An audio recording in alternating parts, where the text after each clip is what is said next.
Did that look incredible? My name is William Keck. I'm a senior editor at TV Guide magazine. But we must never forget where the mothership, this is where it all began. Once upon a time, the character we grew up with, Snow White. Snow White fans here? The Evil Queen. Captain Hook. And get ready, we're going to find out about a couple other iconic characters maybe coming up this season. According to Twitter, I follow you guys on Twitter, you are very passionate about this show.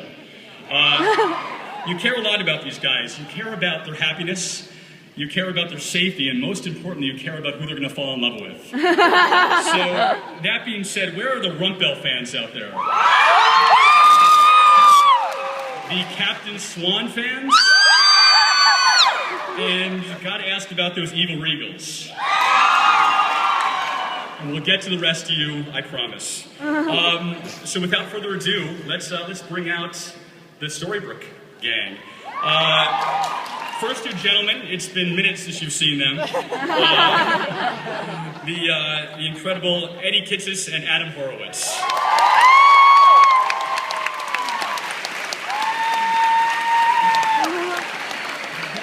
Welcome back. Are you sick of us yet? No!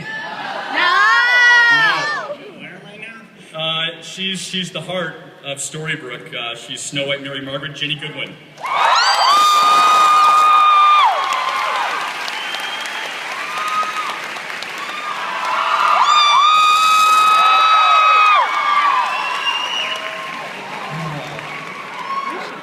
And her grown-up daughter, Emma Swan, Miss Jennifer Morrison.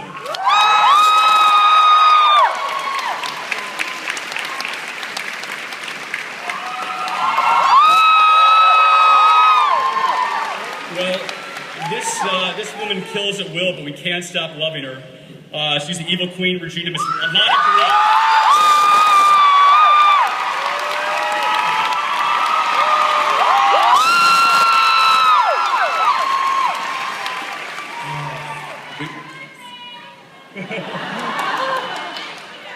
Well, we all feel safe with Prince Charming in charge, Mr. Josh Dallas.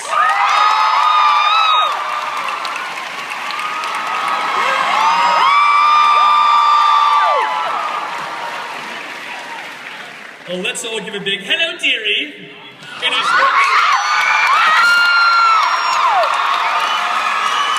first appearance at Comic-Con, Bobby Carlisle, Mr. Gold.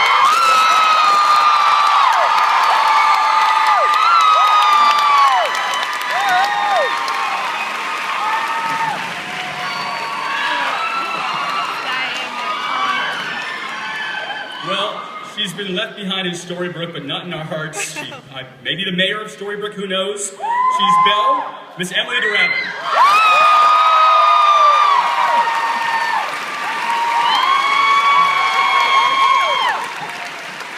And two more gentlemen making their very first Comic-Con appearance. Oh my God. This guy was backstage telling me he's a fan, he's been collecting toys. He's a guy with a hook. Mr. Colin O'Donoghue.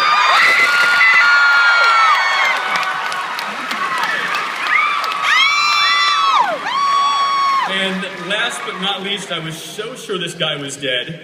He's escaped death time and time again. Bellfire and Mr. Michael Raymond James.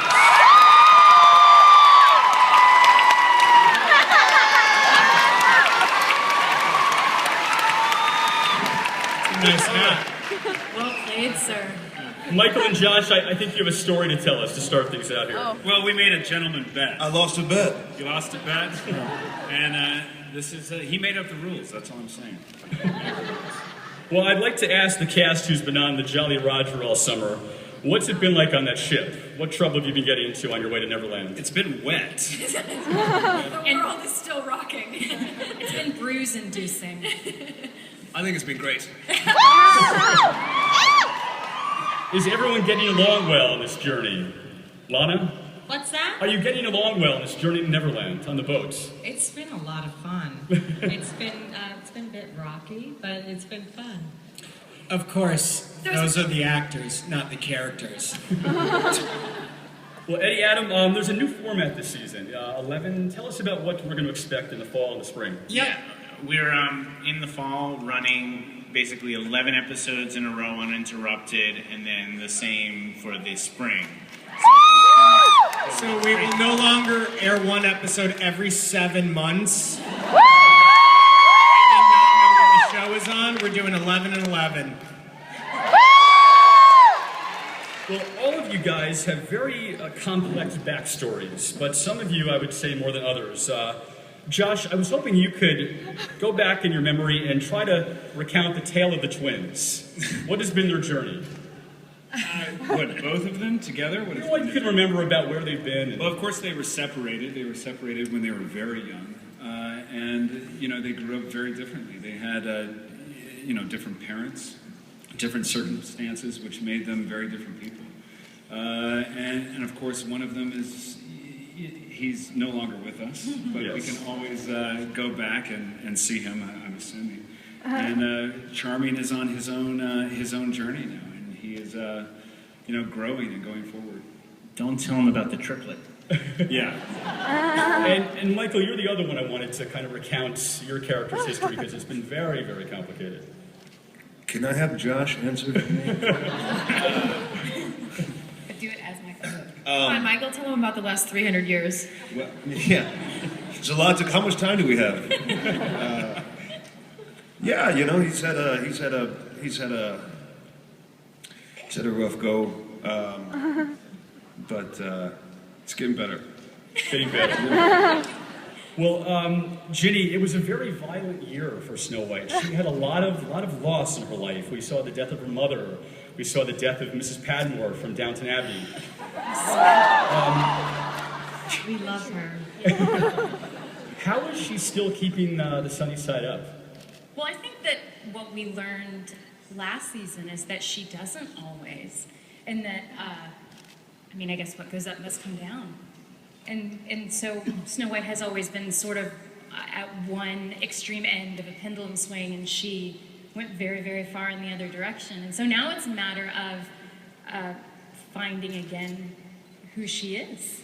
Well, Lana, do you think that the evil queen deserves to be forgiven?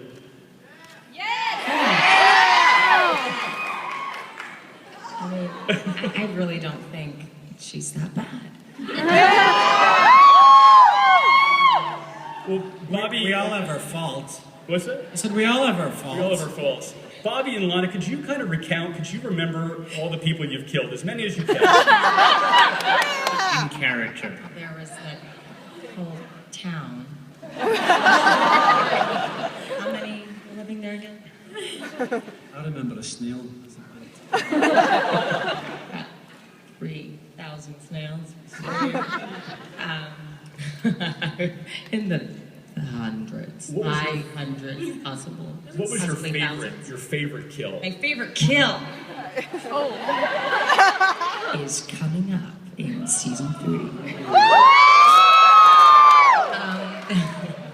Well, let's talk about season 3. It was a struggle initially for you guys to get the rights to Neverland. Eddie, I know that Peter Pan was your favorite. Tell us about the journey to bring this to the show. Well, the journey was really us waiting for lawyers to figure it out, so the tale is not as interesting. But this year, what we really are excited about is last year we saw The Shadow, we saw The Darlings, we've met Captain Hook. We have not yet met Peter Pan, and we have not yet seen Neverland, and that is where we are going.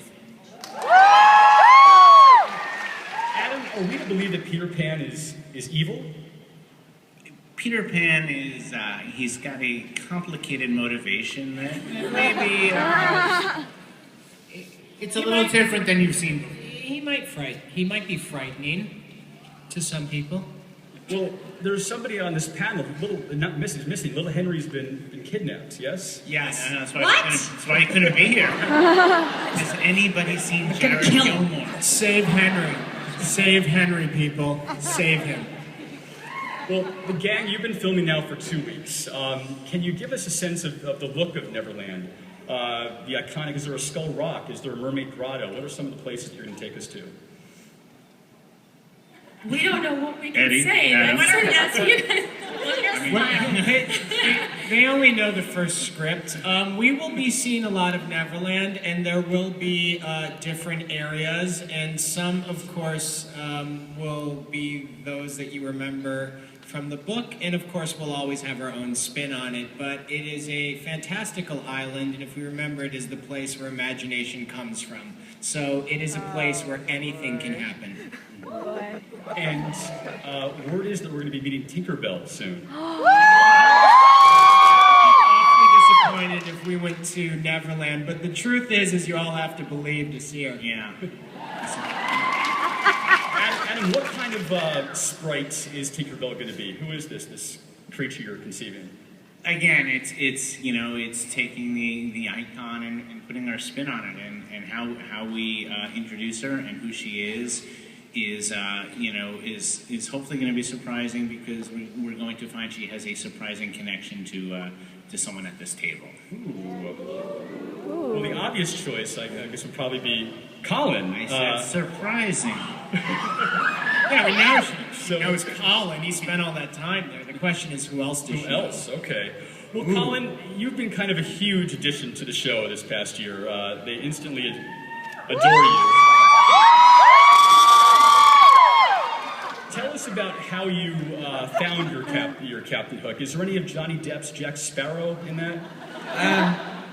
Well, no, not really. Actually, when I met Eddie and Adam first, we sort of talked about a different spin that maybe I might try and put on Hook. So he's kind of he's a little bit Princess Bride sort of. He's a little bit. There's a good few of my friends from back home in there, and it's weird because we were shooting a scene the other night, and once you put the leather jacket on, I just become this sort of weird, sort of innuendo. You mean Gus? We say that Colin is a gentleman in real life, and Colin is a spicy gentleman in his leather jacket. You better believe He it. transforms and says things that Colin would never say. Maybe. It's fascinating. One of the rivalries I loved watching most last season was between Bobby and Colin. How fun has been that Crocodile Hook rivalry? And talk about the back and forth that you guys have had all season. On you go, Colin. Well, it was interesting because I remember the first day on set was actually we were on the Jolly Roger, the actual boat, and we were out, and it was really weird because I was standing across from Robert Carlyle and I remember going, "Oh, I better not freak out." But it was, I think it was interesting. It was sort of a strange relationship. It's been great. It was interesting. Season 1, obviously a lot of the rivalry was between myself and Lana, so it was nice to kind of introduce something else to it, and a male figure at that. So it's been fantastic, and obviously Colin from Ireland, I'm from Scotland, so we kind of already got that kind of Celtic. But no one will know what I'm talking about here, but there's a guy called Sid James, he used to be in the Carry On films, and that's what I call him now, so this is Carry On Captain, right? By the way, when we're at dinner with the two of them, we understand 1 out of every 5 words. Colin and Bobby get together, and I have no idea what they're saying. And just smile and laugh Just when they smile laugh. and go, "Oh, they're pretty." It's fantastic. They don't realise that we're insulting them with every third word as well. Well, a lot of what is on the show is CG, so you have to kind of act alongside things that aren't there. Anything particularly challenging last year that you were acting against a green screen, pretending something was in front of you that wasn't? Fire, Yeah. dragons. Morrison, you had to bite that giant's finger. That was just a... Oh my god. Yes, I spent a lot of time hanging from a giant green inner tube and biting it over and over and over again.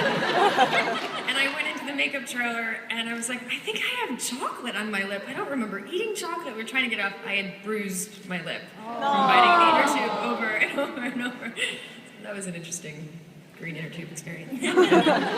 Jennifer, you also had to climb a giant vine. I did. How did that come about? Well, I was lucky because I had 2 arms. Poor Colin had a hook in an arm while he was doing that. But they did build about the first 40 feet of that in on our green screen stage, and we did really climb that over and over and over again, which was really fun. I mean, I love doing stuff like that. I did definitely feel very lucky to have 2 arms while I was. Yeah, it made a big difference. I didn't have 2 arms because the hook has a little thing that I hold on to, so you can't actually put any pressure.